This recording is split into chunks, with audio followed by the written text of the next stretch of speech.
माननीय अध्यक्ष जी।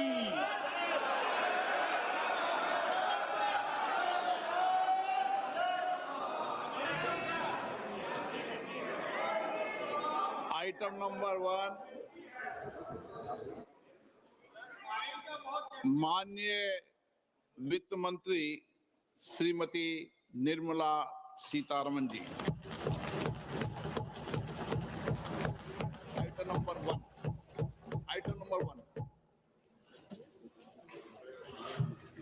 Sir, with your permission, I rise to lay on the table a copy each of the following papers, Hindi and English versions, under Article 281 of the Constitution, Report for 2026 to 2031, Volume 1, Main Report of the 16th Finance Commission.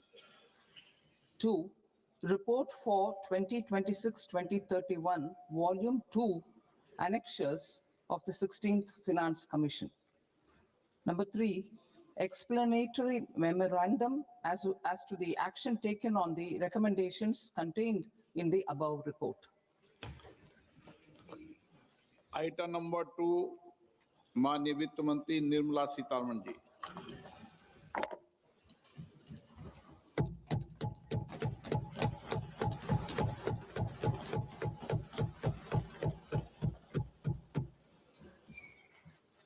Honorable Speaker, sir, on the sacred occasion of Magh Purnima and the birth anniversary of Guru Ravidas, I present the budget for the year 2026-2027. Since we assumed office 12 years ago, India's economic trajectory has been marked by stability, fiscal discipline, sustained growth, and moderate inflation. This is the result of conscious choices we have made, even in times heightened uncertainty and disruption. Our government, led by Honorable Prime Minister Modi, has decisively and consistently chosen action over ambivalence, reform over rhetoric, and people over populism. We have pursued far-reaching structural reforms, fiscal prudence and monetary stability, whilst maintaining a strong thrust on public investment. Keeping Atmanirbharta as a lodestar, we have built domestic manufacturing capacity, energy security, and reduced critical import dependencies. Simultaneously, we have ensured that citizens benefit from every action of the government, undertaking reforms to support employment generation, agricultural productivity, household purchasing power, and universal services to people. These measures have delivered a high growth rate of around 7% and helped us make substantial strides in poverty reduction and improvement in the lives of our people. Today, we face an external environment in which trade and multilateralism are imperiled and access to resources and supply chains are disrupted. New technologies are transforming production systems while sharply increasing demands on water, energy, and critical minerals. India will continue to take confident steps towards Vikasit Bharat, balancing ambition with inclusion. As a growing economy with expanding trade and capital needs, India must also remain deeply integrated with global markets, exporting more and attracting stable long-term investment. As I begin Part A, I want to express my gratitude to the people for standing firmly with us as we forge our way together towards becoming one of the largest economies of the world.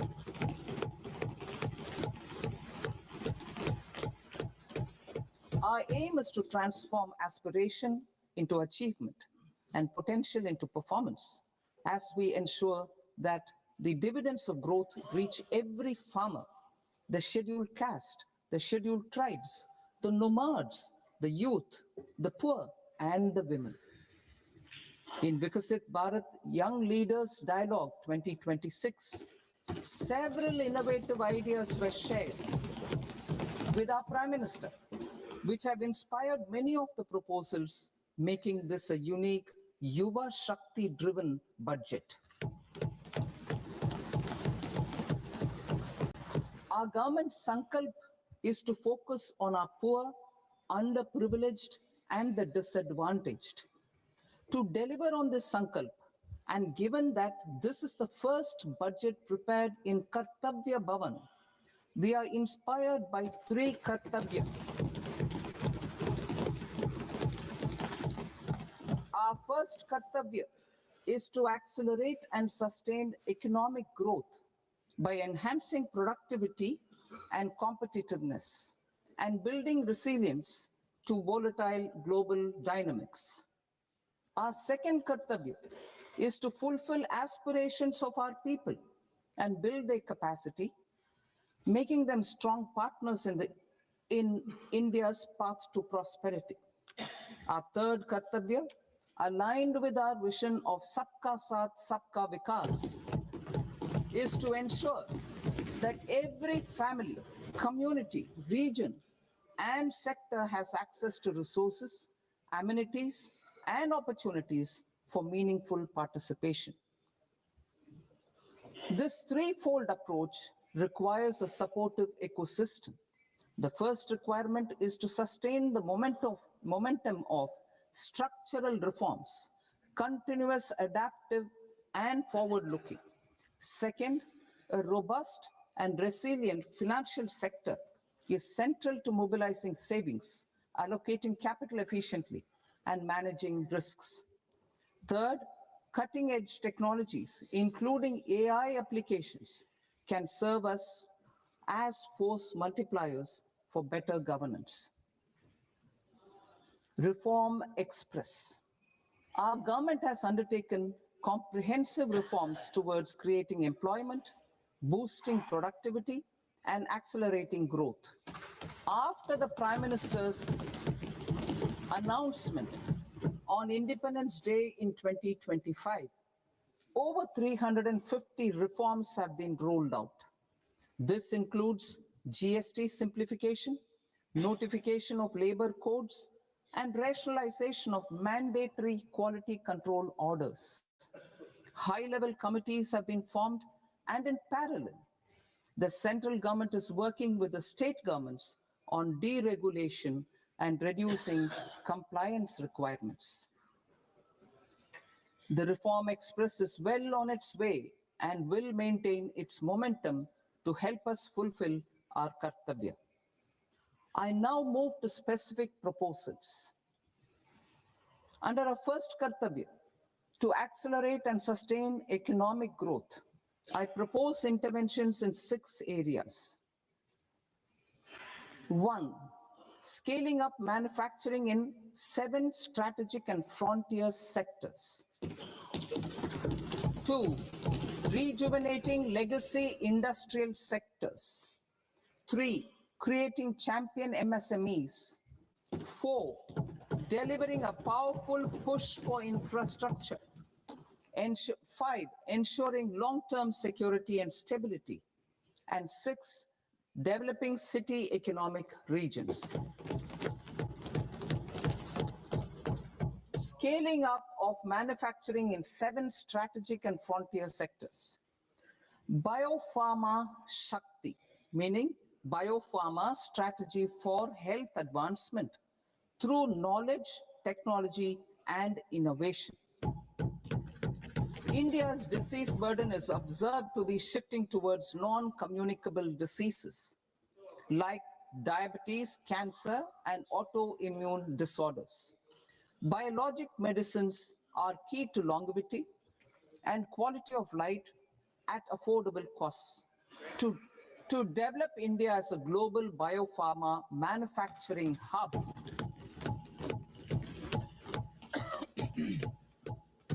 I propose the Biopharma Shakti with an outlay of 10,000 crores over the next 5 years.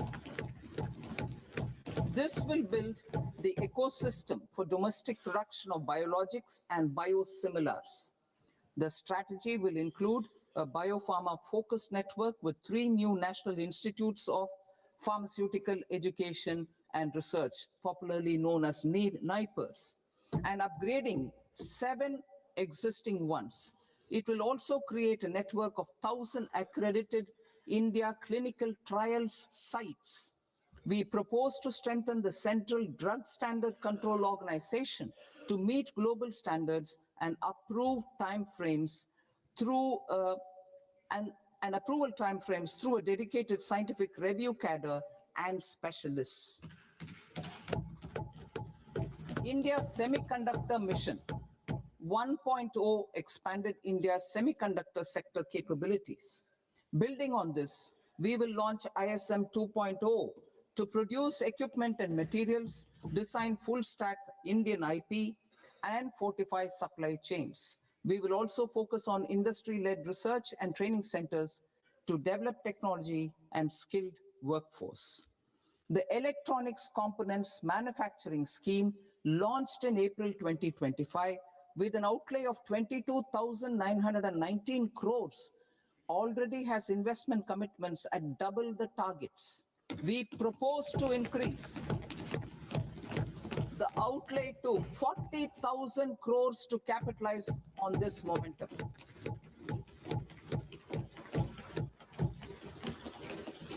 A scheme for rare earth permanent magnets was launched in 2025 November. We now propose to support the mineral-rich states of Odisha, Kerala, Andhra Pradesh, and Tamil Nadu to establish dedicated rare earth corridors to promote mining, processing, research, and manufacturing. To enhance domestic chemical production and reduction import dependency and reduce import dependency, we will launch a scheme to support states in establishing 3 dedicated chemical parks through challenge route on a cluster-based plug-and-play model. Strong capital goods.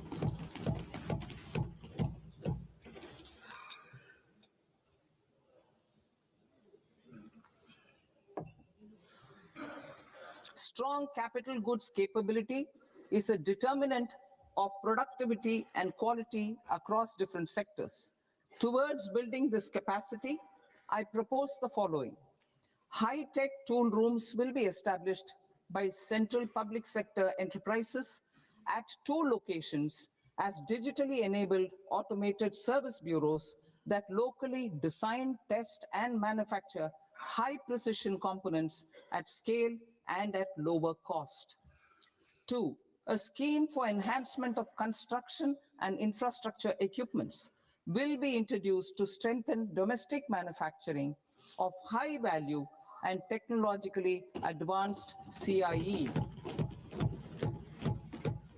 This can range from lifts in a multi-storied apartment or firefighting equipment in multiplexes, large or small, and to tunnel boring equipments for building metros and high-altitude roads.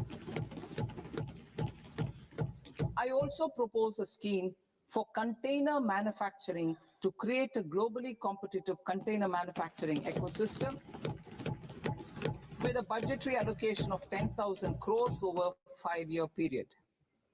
For the labor-intensive textile sector, I propose an integrated program with 5 subparts.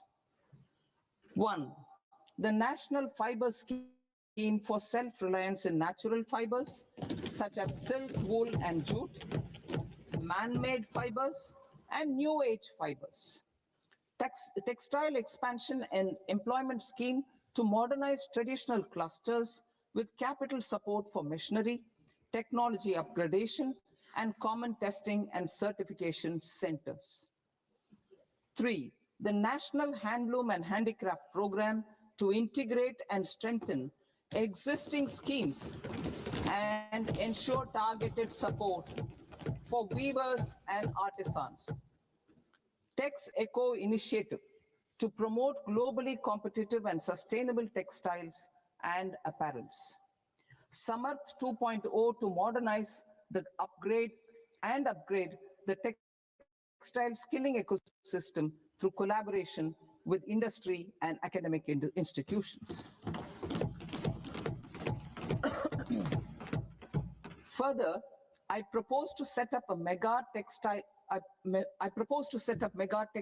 parks in challenge mode. They can also focus on bringing value addition to technical textiles. I propose to launch the Mahatma Gandhi Gram Swaraj initiative to strengthen khadi, handloom, and handicrafts. This will help in global market linkage and branding. It will streamline and support training, skilling, quality of process, and production. This will benefit our weavers, village industries, one district, one product, ODOP initiative, and also our rural youth. India has the potential to emerge as a global hub for high quality, affordable sports goods. I propose a dedicated initiative for sports goods that will promote manufacturing, research, and innovation in equipment design, as well as material sciences. Rejuvenation of legacy industrial clusters. I propose to introduce a scheme to revive 200 legacy industrial clusters to improve their cost competitiveness and efficiency through infrastructure and technology upgradation. Creating champion SMEs and supporting micro enterprises. Recognizing MSMEs as a vital engine of growth, I propose a three-pronged approach to help them grow as champions. Equity support. I propose to introduce a dedicated 10,000 crores SME growth fund to create future champions, incentivizing enterprises based on select criteria. I also propose to top up the Self-Reliant India Fund set up in 2021 with 2,000 crores to continue support to micro enterprises and maintain their access to risk capital. Liquidity support. With TREDS, more than 7 lakh crore has been made available to MSMEs. To leverage its full potential, I propose 4 measures. 1, mandate TREDS as the transaction settlement platform for all purchases from MSMEs by CPSEs, serving as a benchmark for other corporates. 2, introduce a credit guarantee support mechanism through CGTMSE for invoice discounting on TREDS platform. 3, link GEM with TREDS for sharing information with financiers about government purchases from MSMEs, encouraging cheaper and quicker financing. 4, introduce TREDS receivables as asset-backed securities, helping develop a secondary market, enhancing liquidity and settlement of transactions. Professional support. Government will facilitate professional institutions such as the ICAI, ICSI, ICMAI to design short-term modular courses and practical tools to develop a cadre of corporate mitras, especially in Tier 2 and Tier 3 towns. These accredited para-professionals will help MSMEs meet compliance requirements at affordable costs. Infrastructure. During this past decade, our government has taken several initiatives for large-scale enhancement of public infrastructure, including through new financing instruments such as Infrastructure Investment Trust (InvITs) and Real Estate Investment Trust (REITs), and institutions like NIIF and NABFID We shall continue to focus on developing infrastructure in cities with over 5 lakh population, that is tier 2, tier 3 cities, which have expanded to become growth centers. Public capital expenditure has increased manifold from 2 lakh crore in 2014-15 to an allocation of 11.2 lakh crore in BE 25-26.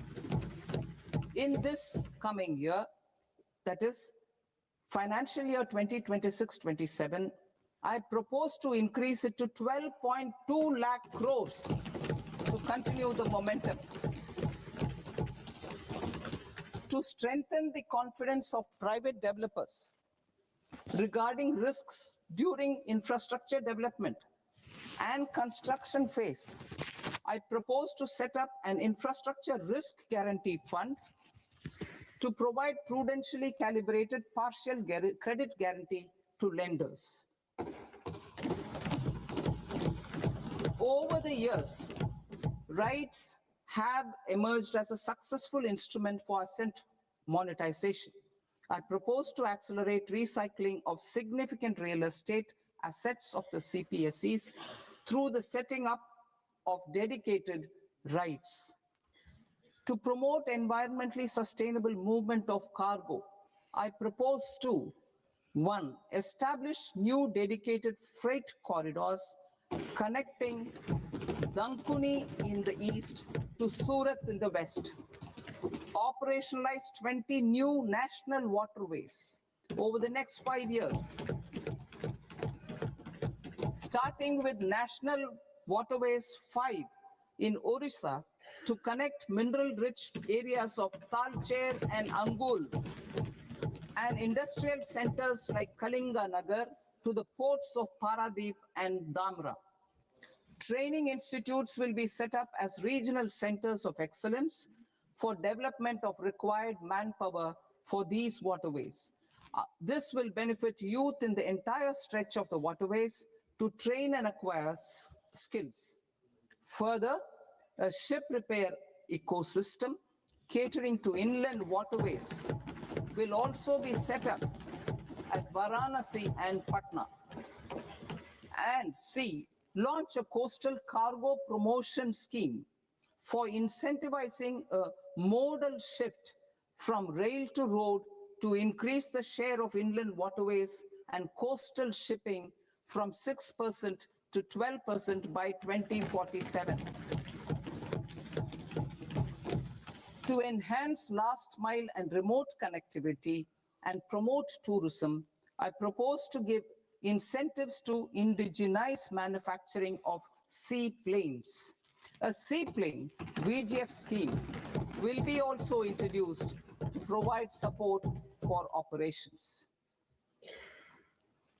Carbon capture, utilization, and storage.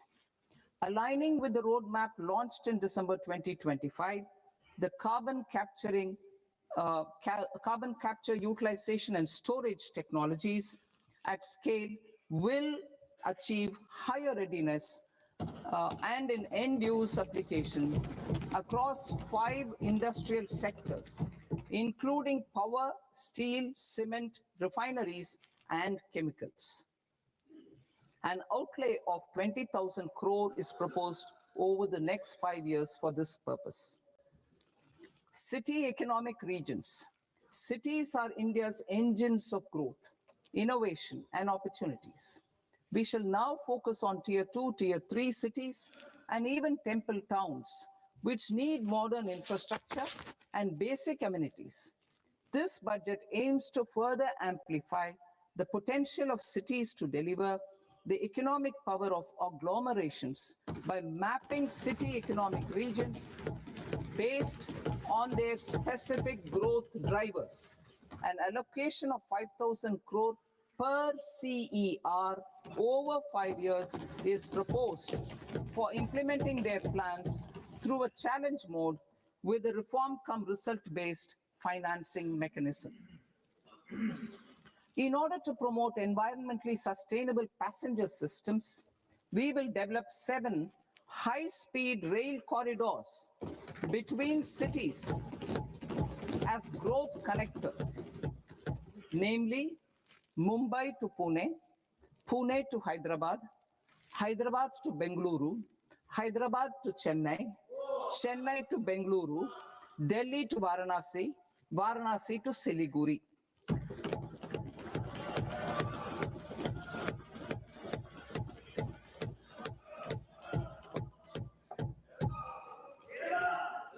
Financial sector. The Indian banking sector today is characterized by strong balance sheet, historic highs in profitability, improved asset quality, and coverage exceeding 98% of villages in the country. At this juncture, we are well placed to futuristically evaluate the measures needed to continue on the path of reform-led growth of this sector. I propose setting up a high-level committee on banking for Vikasit Bharat.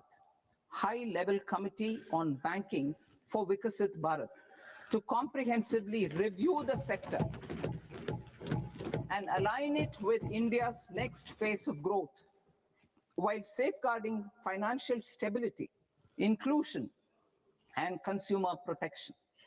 The vision for NBFCs for Vikasit Bharat has been outlined with clear targets for credit disbursement and technology adoption in order to achieve scale and improve efficiency in the public sector NBFCs.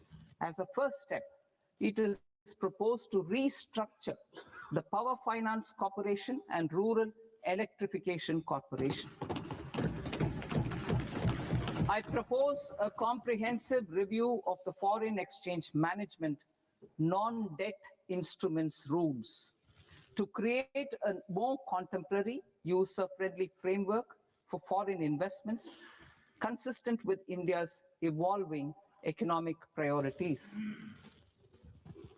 Corporate bond market.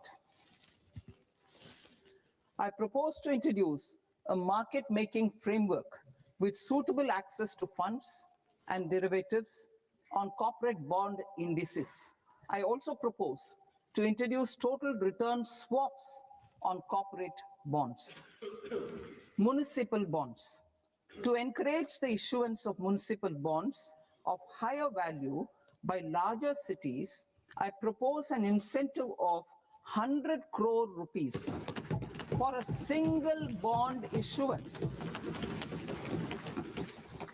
100 crore rupees for a single bond issuance of more than 1,000 crore. The current scheme under Amrit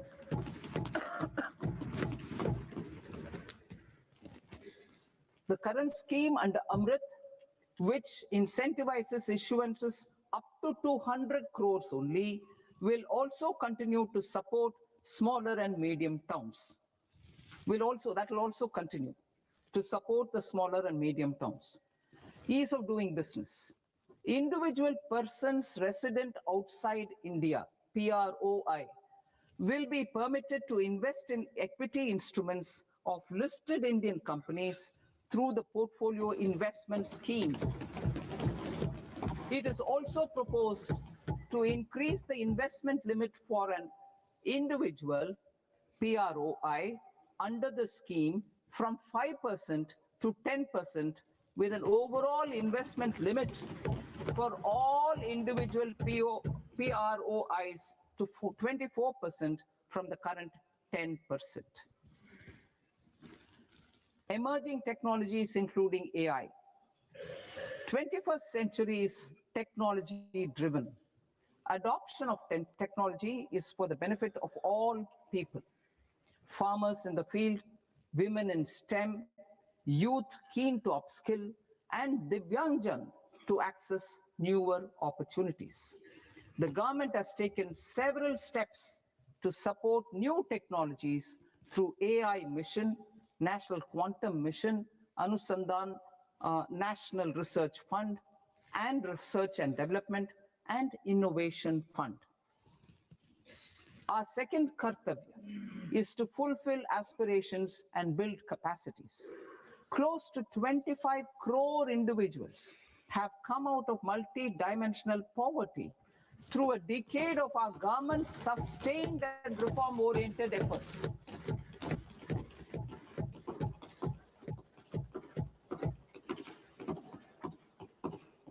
Our government has therefore decided to place a renewed emphasis on the service sector to provide a pathway to fulfilling aspirations of a youthful India with the following measures.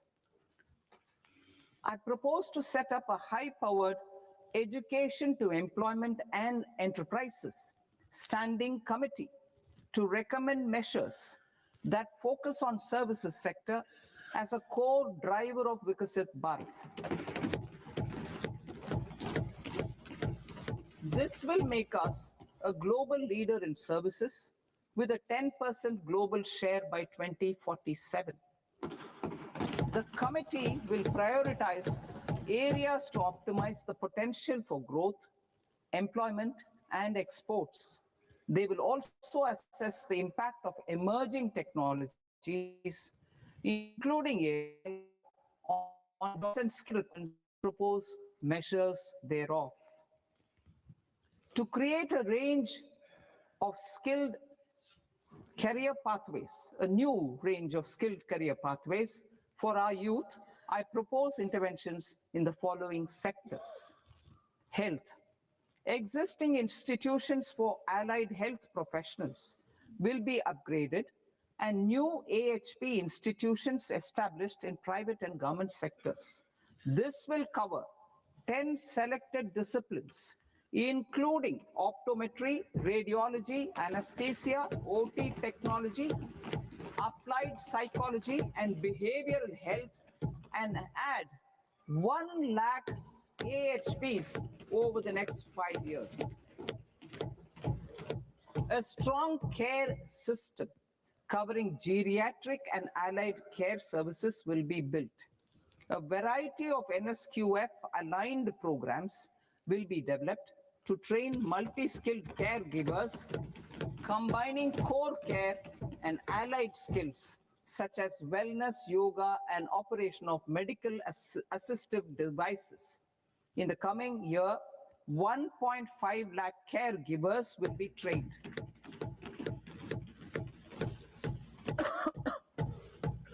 Hubs for medical value tourism. To promote India as a hub for medical tourism services, I propose to launch a scheme to support states in establishing 5 regional medical hubs in partnership with the private sector. These hubs will serve as integrated healthcare complexes that combine medical, educational, and research facilities. They will have Ayush centers, medical value tourism facilitation centers, and infrastructure for diagnostics, post-care, and rehabilitation. These hubs will provide diverse opportunities, job opportunities for health professionals, including doctors and AHPs. Ancient Indian yoga, already respected in several parts of the world, was given a mass global recognition when Honorable Prime Minister took it to the UN. Post-COVID, Ayurveda gained a similar global acceptance and recognition. Exporting quality Ayurveda products helps farmers who grow the herbs and youth who process the products. To meet growing global demand, a few more steps are being taken. I propose to, 1, set up 3 new All India Institutes of Ayurveda. 2, upgrade Ayush pharmacies and drug testing labs for higher standards of certification ecosystem and make available more skilled personnel. 3, upgrade the WHO Global Traditional Medicine Center in Jamnagar to bolster evidence-based research, training, and awareness for traditional medicine. Animal husbandry. Livestock contributes to close to 16% of farm income, including of poor and marginal households. to scale up availability of veterinary professionals by more than 20,000. I propose to roll out a loan-linked capital subsidy support scheme for establishment of veterinary and para-veterinary colleges, veterinary hospitals, diagnostic laboratories, and breeding facilities in private sector. Collaboration between Indian and foreign institutions will also be facilitated. Orange economy. India's animation, visual effects, gaming and comics sector, AVGC sector, is a growing industry projected to require 2 million professionals by 2030. I propose to support the Indian Institute of Creative Technologies, Mumbai, in setting up AVGC content creator labs in 15,000 secondary schools all over the country and 500 colleges. The Indian design industry is expanding rapidly, and yet there is a shortage of Indian designers. I propose to establish, through Challenge Route, a new National Institute of Design to boost design education and development in the eastern region of India. Education. Our government will support states through Challenge Route in creating 5 university townships in the vicinity of major industrial and logistics corridors. These planned academic zones will host multiple universities, colleges, and research institutions, skill centers, and residential complexes. In higher education, STEM institutions, prolonged hours of study and laboratory work pose some challenges for girl students. Through VGF, viability gap funding and capital support, one girls' hostel will be established in every district.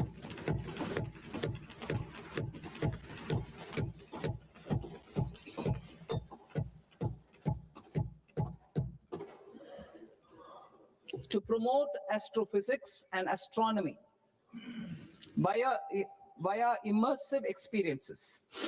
4 telescope infrastructure facilities will be set up or upgraded. The National Large Solar Telescope, the National Large Optical Infrared Telescope, the Himalaya Chandra Telescope, and the Cosmos 2 Planetarium. Tourism.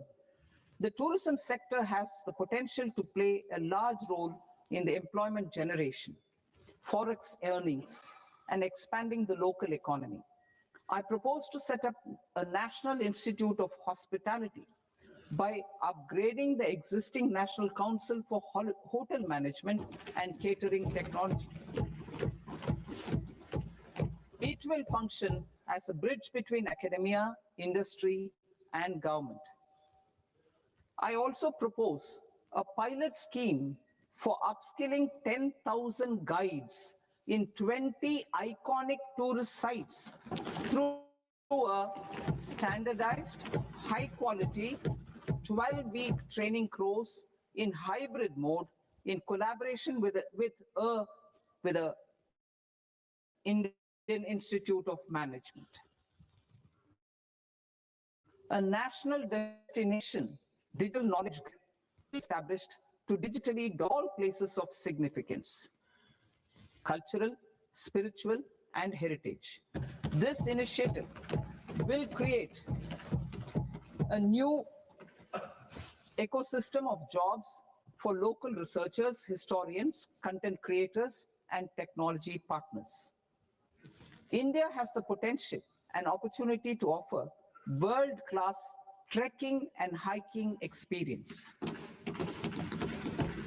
We will develop ecologically sustainable mountain trails in Himachal Pradesh, Uttarakhand, and Jammu Kashmir. Also in Araku Valley in the Eastern Ghats and Podigai Malai in the Western Ghats. Turtle trails along key nesting sites in the coastal areas of Odisha, Karnataka, and Kerala. And 3, bird watching trails along the Pulikat Lake in Andhra Pradesh, Tamil Nadu. It's on the border. Under the visionary leadership of Honorable Prime Minister, we established the International Big Cat Alliance in 2024. This year, India is hosting the first ever Global Big Cat Summit, where heads of governments and ministers from 95 range countries will deliberate on collective strategies for conservation. Heritage and culture tourism. I propose to develop 15 archaeological sites, including Lothal, Dholavira, Rakhigarhi, Adichanallur, Saranath, Hastinapur, and Leh Palace into vibrant experiential cultural destinations. Excavated landscapes will be open to the public through curated walkways. Immersive storytelling skills and technologies will be introduced to help conservation labs, interpretation centers, and guides. The sports sector provides multiple means of employment, skilling, and job opportunities. Taking forward the systematic nurturing of sports talent, which is set in motion through the Khelo India program earlier, I propose to launch a Khelo India mission to transform the sports sector over the next decade. The mission will facilitate an integrated talent development pathway supported by training centers, which are foundational, intermediate, and elite levels. B, systematic development of coaches and support staff. C, integration of sports science and technology. D, competitions and leagues to promote sports culture and provide platforms. And E, development of sports infrastructure for training and competition. Our third Kartavya aligns with our vision of Sabka Saath, Sabka Vikas towards Vikasit Bharat. This requires targeted efforts for 1, increasing farmer incomes through productivity enhancement and entrepreneurship, with special attention to small and marginal farmers. B, empowering Divyangjan through access to livelihood opportunities, training, and high-quality assistive devices. C, empowering the vulnerable to access mental health and trauma care. D, focus on the Purvodaya states and the Northeast region to accelerate development and employment opportunities. Fisheries. We will undertake initiatives for integrated development of 500 reservoirs and Amrit Sarovars.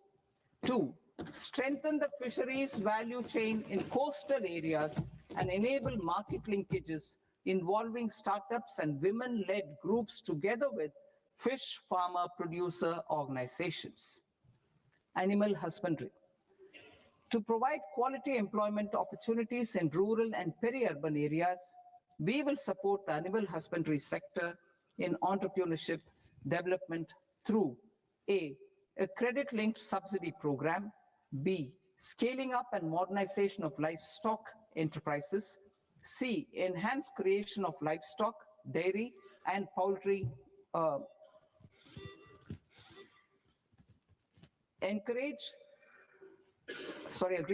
enhanced creation of livestock, dairy, and poultry-focused integrated value chains, and D, encourage creation of livestock farmer producer organizations. High-value agriculture.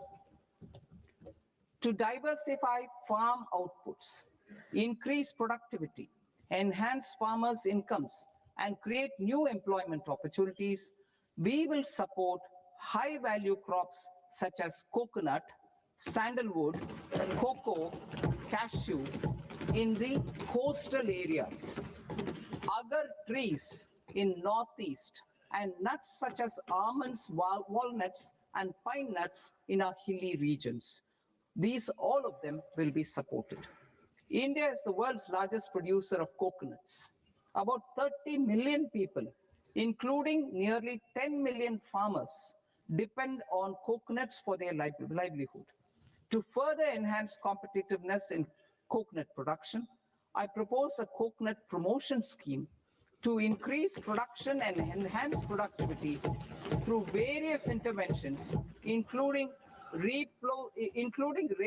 replacing and non-productive trees with new saplings or plants or varieties in major coconut growing states. A dedicated program is proposed for Indian cashew and cocoa to make India self-reliant in raw cashew and coconut production and processing, enhance export competitiveness, and transform Indian cashew and Indian cocoa into premium global brands by 2030. Sandalwood. Sandalwood is closely linked to India's social and cultural heritage.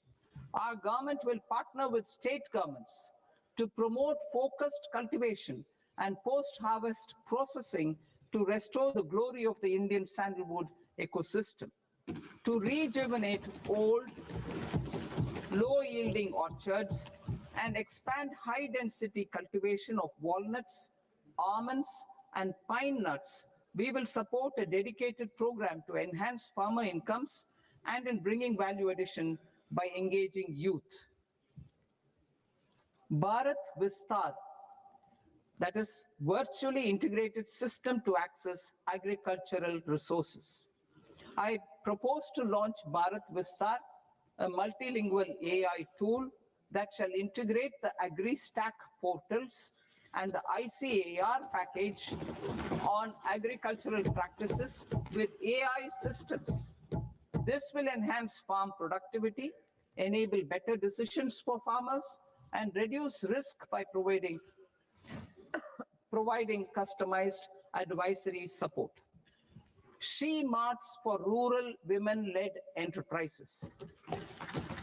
Building on the success of Lakpati Didi program, I propose to help women take the next step from credit-linked livelihoods to being owners of enterprises. Self-help entrepreneur, She Marts will be set up as community-owned retail outlets within the cluster-level federations through enhanced and innovative financing instruments. Empowering Divyangjan. Divyangjan Kaushal Yojana. Information technology, AVGC sectors, hospitality and food and beverages sectors often offer task-oriented and process-driven roles which are suitable for Divyangjan. We will ensure dignified livelihood opportunities through industry-relevant and customized training specific to each Divyangjan group. Divyang Sahara Yojana. Timely access to high-quality assistive devices for all eligible Divyangjan is a fundamental need. I propose to, 1, support the Artificial Limbs Manufacturing Corporation of India, ALIMCO, to set up and to scale up production of assistive devices, invest in R&D and AI integration, strengthen PM Divyasha Kendras, and support setting up of assistive technology marts as modern retail style centers where Divyangjan and senior citizens can see, try, and purchase assistive products. Reaffirming our commitment to mental health and trauma care. There are no national institutes for mental health care in North India. We will therefore set up a NIMHANS 2 and also upgrade national mental health institutes in Ranchi and in Tezpur as regional apex institutions. Emergencies expose families particularly the poor and vulnerable, to unexpected expenditure. We will strengthen and increase these capacities by 50% in district hospitals by establishing emergency and trauma care centers. Focus on Purvodaya states and northeastern regions. Purvodaya, I propose the development of an integrated East Coast industrial corridor with a well-connected node at Durgapur, creation of 5 tourism destinations in 5 Purvodaya states, and the provision of 4,000 e-buses. Buddhist sites in northeastern region. The northeastern region is a civilizational confluence of Theravada and Mahayana or Vajrayana traditions. I propose to launch a scheme for development of Buddhist circuits in Arunachal Pradesh, Sikkim, Assam, Manipur, Mizoram, and Tripura. The scheme will cover preservation of temples and monasteries, pilgrimage interpretation centers, connectivity, and pilgrim amenities. 16th Finance Commission. On 17th November 2025, the 16th Finance Commission submitted its report to the President. As mandated under Article 281 of the Constitution, the government is to lay the report along with the explanatory memorandum on the action taken report on the recommendations of the Commission in Parliament, which, Sir, Honorable Speaker, you've allowed me to do at the commencement of this session. The government has accepted the recommendation of the Commission to retain the vertical share of devolution at 41%.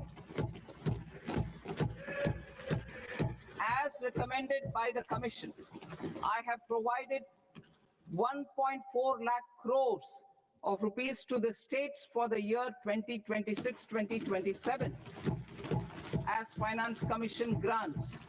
These include rural and urban local body and disaster management grants. Fiscal consolidation. Government has been delivering on our fiscal commitments consistently without compromising on social needs. To strive towards accepted standards of fiscal management in Budget 25-26, I had indicated that the central government would target reaching a debt to GDP ratio of 50 plus or minus 1% by 2030-31. In line with this, the debt to GDP ratio is estimated to be 55.6% of GDP in BE 26-27, compared to 56.1% of GDP in RE 25-26. A declining debt to GDP ratio will gradually free up resources for priority sector lending and expenditure by reducing the outgo on interest payments. One of the main operational instruments for debt targeting is the fiscal deficit. I'm happy to inform this August House that I fulfilled my commitment made in 2021-2022 to reduce fiscal deficit below 4.5% of GDP by 25-26. In RE 25-26, the fiscal deficit has been estimated at par with BE of 2025-26 at 4.4% of GDP. In line with the new fiscal prudence path of debt consolidation, the fiscal deficit in BE 26-27 is estimated to be 4.3% of the GDP.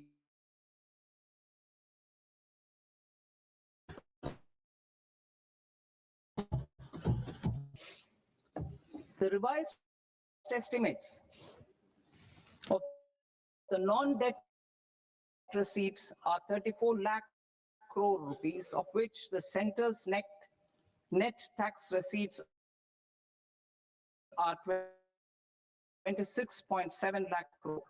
The expenditure 49 to about 11 lakh crores. Budget estimates 2026 to 2027. Coming to 26-27, the non-debt receipts and the total expenditure are estimated as 36.5 lakh crore and 53.5 lakh crore respectively. The centre's net tax receipts are estimated at 28.7 lakh crore rupees. To finance the fiscal deficit, the net market borrowings from rupees. The balance financing is expected to come from small savings and other sources. The gross market borrowings are estimated at 17.2 lakh crore rupees. I'll now move to Part B. Part B, direct taxes.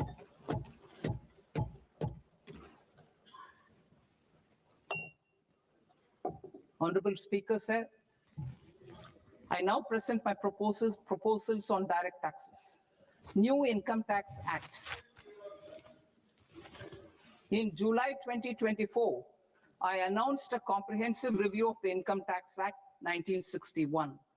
This was completed in a record time, and the Income Tax Act 2025 will come into effect from 1st April 2026. The simplified income tax rules and forms will be notified shortly, giving adequate time to taxpayers to acquaint themselves with its requirements. The forms have been redesigned such that ordinary citizens can comply without difficulty. Ease of living. I propose that any interest awarded by the Motor Accident Claims Tribunal to a natural person will be exempt from income tax, and any TDS on this account will be done away with. I propose to reduce TCS rate on the sale of overseas tour program package from the current 5% and 20% to 2% without any stipulation of amount. I propose to reduce TCS rate for pursuing education and for medical purposes under the Liberalized Remittance Scheme, popularly known as LRS, from 5% to 2%. Supply of manpower services is proposed to be specifically brought within the ambit of payment to contractors for the purpose of TDS to avoid ambiguity. Thus, TDS on these services will be at the rate of either 1% or 2% only. I propose a scheme for small taxpayers, wherein a rule-based automated process will enable obtaining a lower or nil deduction certificate instead of filing an application with the assessing officer. For the ease of taxpayer holding securities in multiple companies, I propose to enable depositories to accept Form 15G or Form 15H from the investor and provide it directly to various relevant companies. I propose to extend time available for revising returns from 31st December to up to 31st March with the payment of a nominal fee. I also stagger the timeline for individuals with ITR 1 and ITR 2 returns will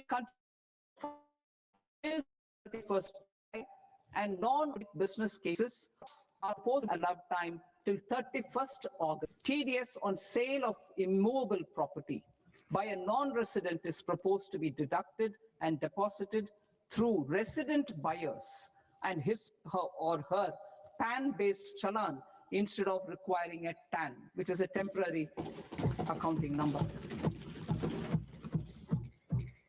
To address practical issues of small taxpayers like students, young professionals, tech employees, relocated NRIs, and such others, I propose to introduce a one-time 6-month foreign asset disclosure scheme for these taxpayers to disclose income or assets below a certain size. This scheme would be applicable for two categories of taxpayers, namely A, who did not disclose their overseas income or assets, and B, who disclosed their overseas income and or paid due tax but could not declare the asset acquired. For category A, the limit of undisclosed income or asset is proposed to be up to 1 crore rupees.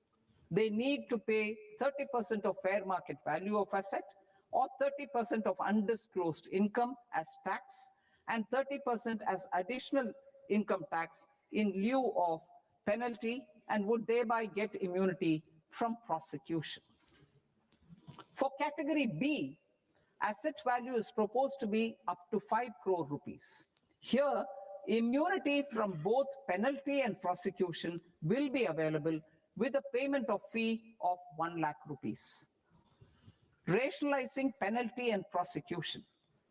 Multiplicity of proceedings are hindrance to the ease of doing business. I propose to integrate assessment and penalty proceedings by way of a common order for both. There will be no interest liability on the taxpayer on the penalty amount for the period of appeal before the first appellate authority, irrespective of the outcome of appeal process. Further, quantum of prepayment is being reduced from 20% to 10% and will continue to be calculated only on core tax demand. As an additional measure for reducing litigation, I propose to allow taxpayers to update their returns even after reassessment proceedings have been initiated and an additional 10% tax rate over and above the rate applicable for the relevant year. The assessing officer will then use only this updated return in his proceedings. There is already a framework for immunity from penalty and prosecution in the cases of underreporting. I propose to apply this framework for immunity to misreporting too. However, in such a case, the taxpayer will need to pay 100% of the tax amount as an additional income tax over and above the tax and interest due. Penalties for certain technical defaults, such as failure to get accounts audited, non-furnishing of transfer pricing audit report, and default in furnishing statement for financial transactions are proposed to be converted into fee.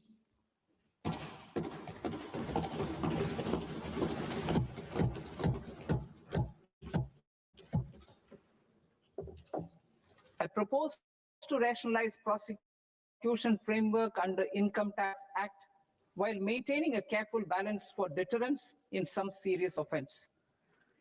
Non-production of books of account and documents and requirement of TDS payment where payment is made in kind are being decriminalized.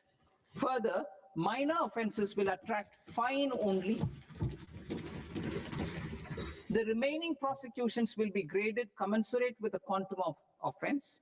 They will entail only simple imprisonment with maximum imprisonment reduced to 2 years and power to courts to convert even those into fines.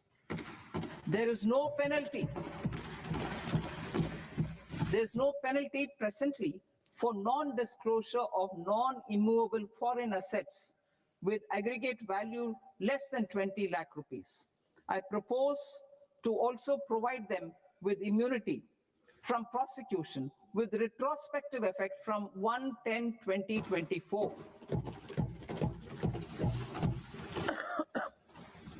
Cooperatives.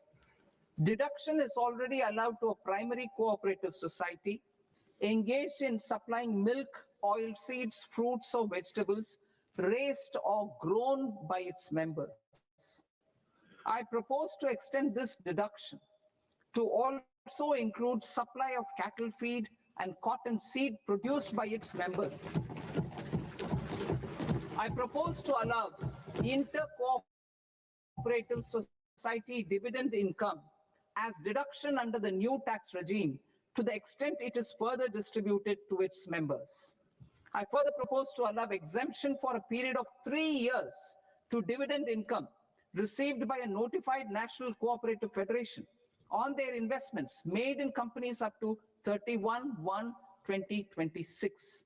This exemption would be allowed only for dividends further distributed to its member cooperatives. Supporting IT sector as India's growth engine. India is a global leader in software development services, IT-enabled services, knowledge process outsourcing services, and contract R&D services relating to software development. These businesses and their segments are quite interconnected with each other.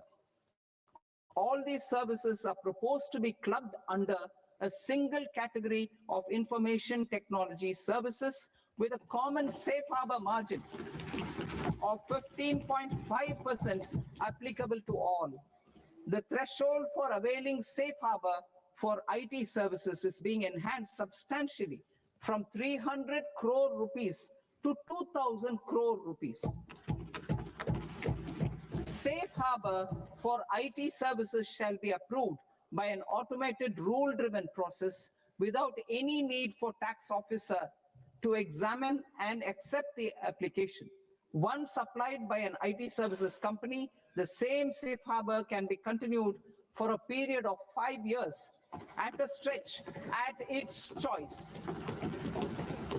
For IT services companies who want to conclude advanced pricing agreement, APA, I propose to fast-track unilateral APA process for IT services and endeavor to conclude it within a period of 2 years. The period of 2 years can be extended by a further period of 6 months on taxpayers' request. I propose to extend the facility of modified returns available to the entity entering APA to its associated entities also. Attracting global business and investment.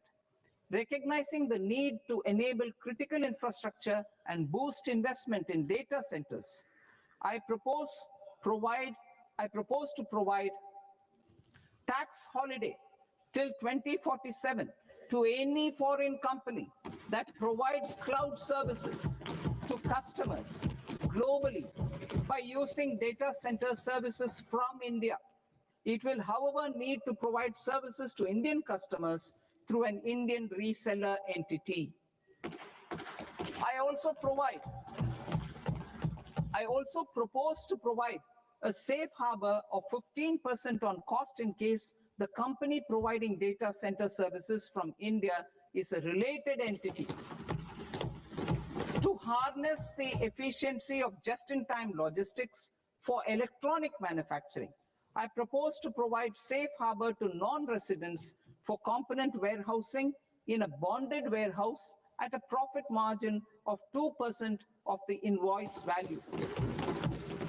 The resultant tax of about 0.7% will be much lower than in competing jurisdictions.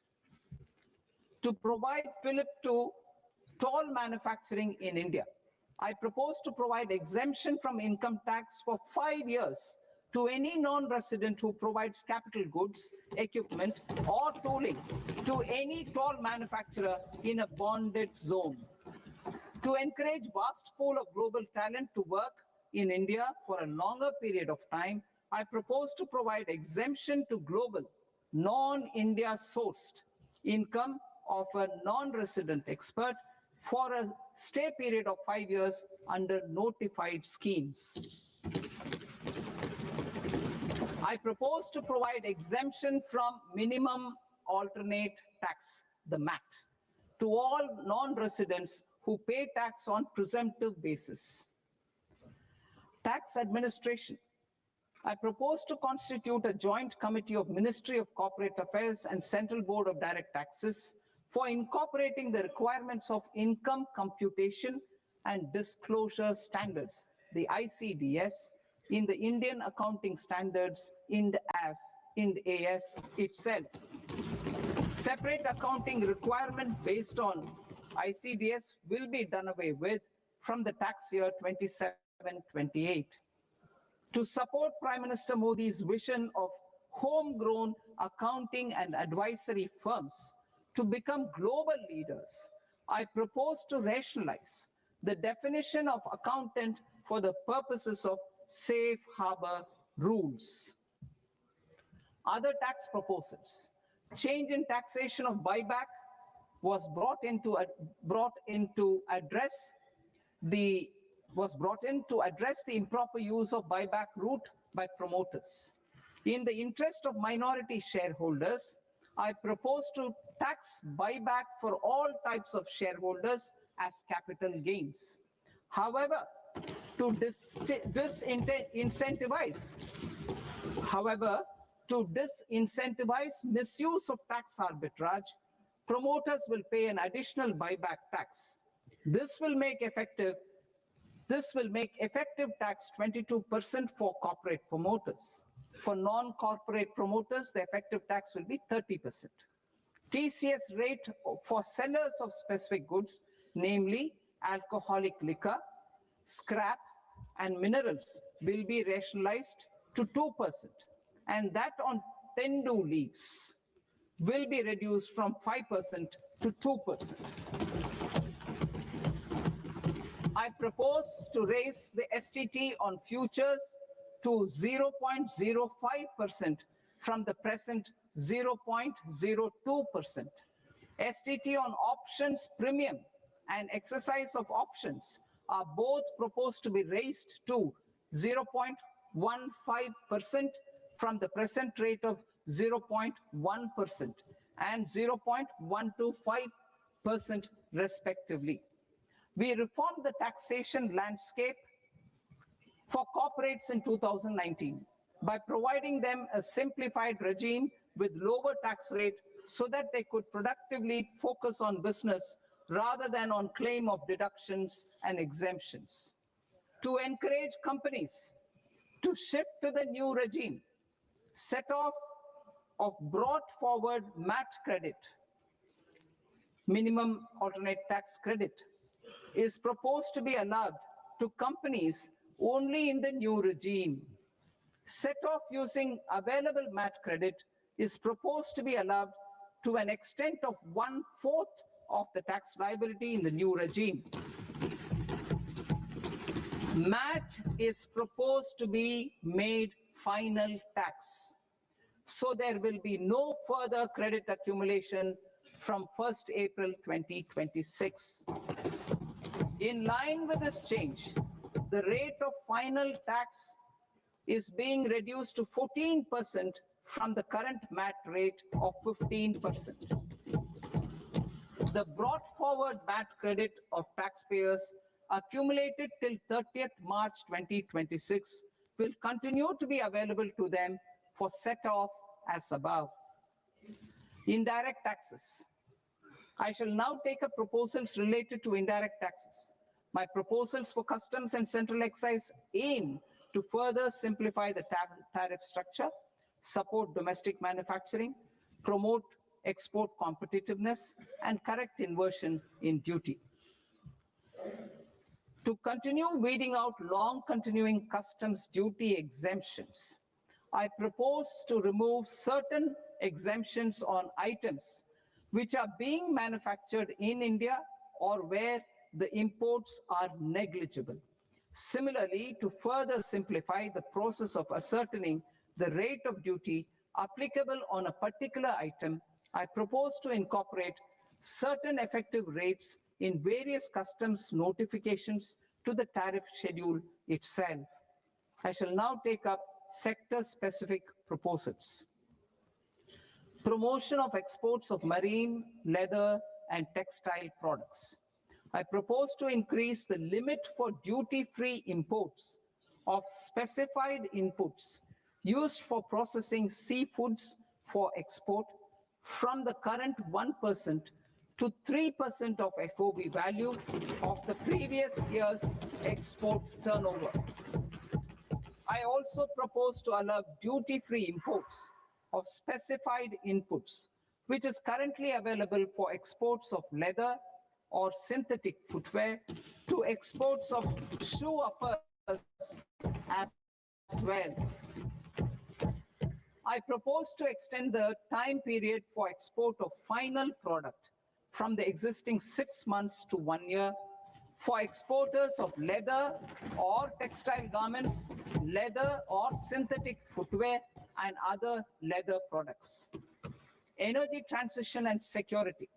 I propose to extend the basic customs duty exemption given to capital goods used for manufacturing lithium-ion cells for batteries to those used for manufacturing lithium-ion cells for battery energy storage systems also.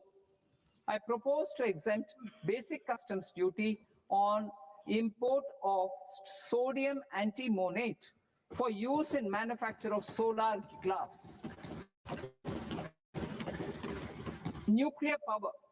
I propose to extend the existing basic customs duty exemption on imports of goods required for nuclear power projects till the year 2035 and expand it for all nuclear plants irrespective of their capacity.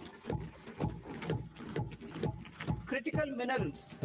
It is proposed to provide basic customs duty exemption to the import of capital goods required for the processing of critical minerals in India. Biogas blended CNG.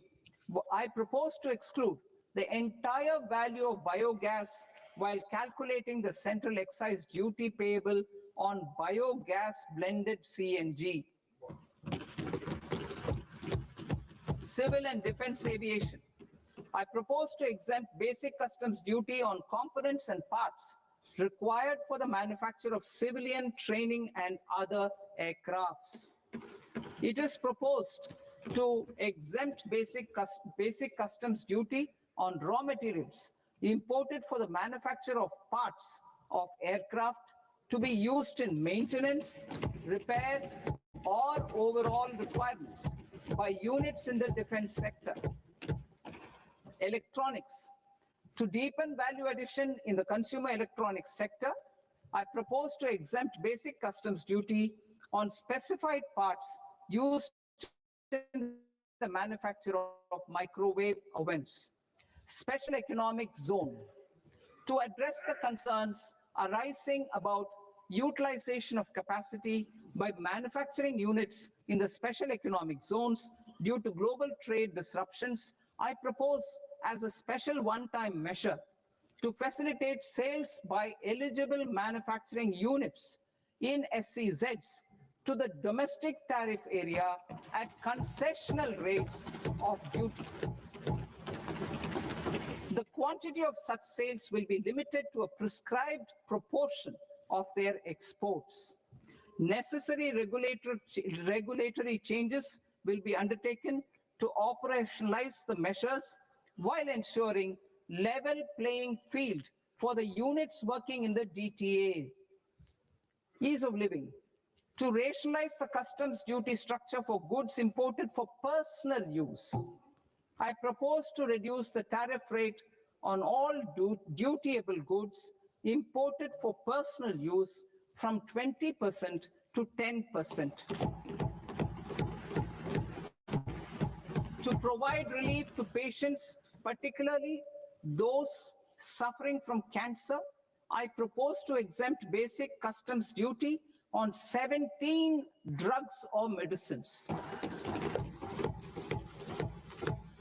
I propose also to add 7 more rare diseases for the purposes of exempting import duties on personal imports of drugs, medicines, and food for special medical purposes used in their treatment. Customs process.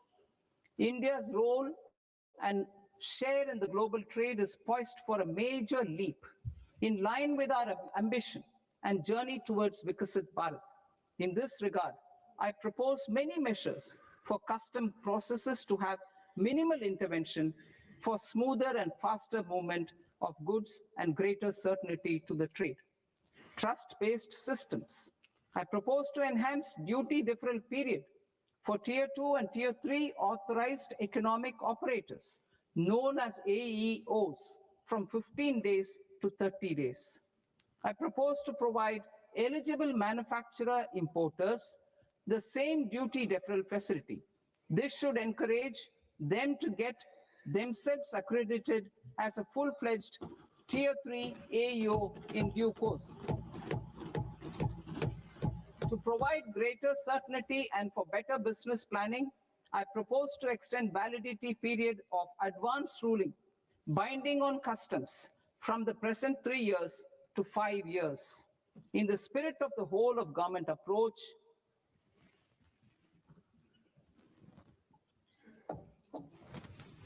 government agencies will be encouraged to leverage AEO accreditation for preferential treatment in clearing their cargo. Regular importers with trusted long-standing supply chains will be recognized in the risk system so that the need for verification of their cargo every time can be minimized. Export cargo using electronic sealing. Export cargo using electronic sealing will be provided through clearance from the factory premises to the ship. For import of goods not needing any compliance, filing of bill of entry by a trusted importer and arrival of goods will automatically notify customs for completing their clearance formalities. This will enable goods to be released immediately on arrival.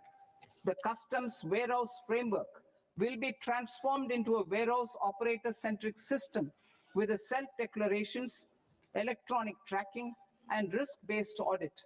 These reforms will move away from the current system of officer-dependent approvals and reduce transaction delays and compliance costs. Ease of doing business.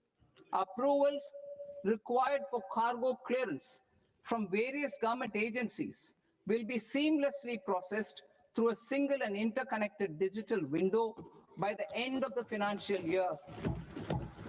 Processes involved in clearance of food, drugs, plant, and animal and wildlife products, accounting for about 70% of interdicted cargo, will be operationalized on this system by April 2026 itself. For goods not having any compliance requirement, clearance will be done by customs immediately after online registration is completed by the importer, subject to the payment of duty. Customs integrated system will be rolled out in 2 years as a single integrated and scalable platform for all customs processes. Utilization of non-intrusive scanning with advanced imaging and AI technology for risk assessment will be expanded in a phased manner with the objective to scan every container across all the major ports. New export opportunities to support Indian fishermen to fully harness the economic value of marine resources beyond our territorial waters, the following measures will be taken. A exclusive economic zone or on the high seas will be made free of duty. Landing of such fish on foreign port will be treated as export of goods. Safeguards will be put in place to prevent misuse during fish catch, transit, or transshipment. To support aspirations of India's small businesses, artisans, and startups to access global markets through e-commerce, I am pleased to announce complete removal of the current value cap of 10 lakh rupees per consignment on courier exports. In addition, handling of rejected and returned consignments will be improved with effective use of technology identifying such consignments. I propose to revise provisions governing baggage clearance during international travel to address genuine concerns of passengers. The revised rules will enhance duty-free allowances in line with the present-day travel realities and provide clarity in temporary carriage of goods brought in or taken out. There are honest taxpayers who are willing to settle disputes by paying all their dues. but they get deterred due to negative connotation associated with penalty. They will now be able to close cases by paying an additional amount in lieu of penalty. Honorable Speaker, sir, with this, I commend the budget to this august House. Jai Hind.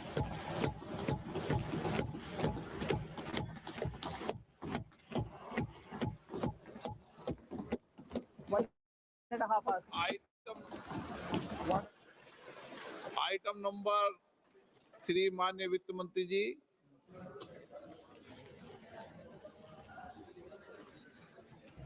Item number 2, sir. 3 3. Sir, with your permission, I rise to lay on the table of the following statements under Section 3, 1 of the Fiscal Responsibility and Budget Management Act of 2003. Medium-term fiscal policy, fiscal policy strategy statement, and macroeconomic framework statement. Item number 4 माननीय वित्त मंत्री जी। Sir, with your permission, I move for leave to introduce the Finance Bill 2026. प्रश्न ये कि विधेयक को पुनर्स्थापित करने की अनुमति प्रदान की जाए। जो सदस्य इस पक्ष में हाँ गए, जो सदस्य विरोध में ना गए, मेरे विचार में निर्णय हाँ वालों के पक्ष में, हाँ वालों के पक्ष में अनुमति प्रदान की जाती है। माननीय मंत्री जी, अब विधेयक पुनर्स्थापित करें। Sir, I introduce the bill. माननीय सदस्यगण, आपको सूचित किया जाता है कि माननीय वित्त मंत्री जी के बजट भाषण की कॉपी पब्लिकेशन काउंटर पर ली जाती है। बजट भाषण और बजट से संबंधित दस्तावेज आपके मोबाइल फोन और मेंबर पोर्टल्स पर ही उपलब्ध है। सभा की कार्रवाई कल सोमवार दिनांक 2 फरवरी 2026 को प्राप्त 11 बजे तक के लिए स्थगित की जाती है।